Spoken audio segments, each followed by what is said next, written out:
Welcome to the Learning Pines YouTube. We hope this video helps. In this video, I will explain how to make spicy vodka sauce. First, let's gather our ingredients.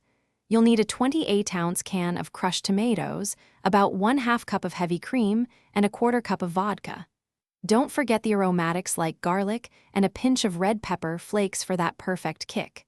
This simple recipe comes together quickly for a delicious meal. Now, let's build that incredible flavor.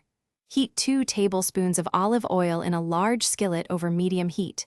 Add your minced garlic and a generous pinch of red pepper flakes, cooking until fragrant, about 30 seconds.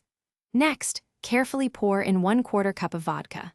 Let it simmer for about 2 minutes, allowing the alcohol to cook off and leaving behind a wonderful depth of flavor. Once the vodka has reduced, it's time for the tomatoes. Pour in your 28-ounce can of crushed tomatoes.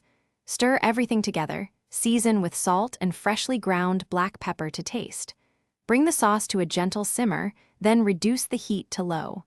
Let it cook for about 15 minutes, allowing all those delicious flavors to meld beautifully into a rich, aromatic base. For the grand finale, stir in 1/2 cup of heavy cream. This creates that signature creamy, velvety texture we all love in vodka sauce. Add your freshly cooked pasta directly to the pan with the sauce, tossing to ensure every strand is perfectly coated. Serve immediately, garnished with fresh basil and a generous sprinkle of grated Parmesan cheese for an unforgettable meal. Thanks for watching. Consider subscribing if we helped you.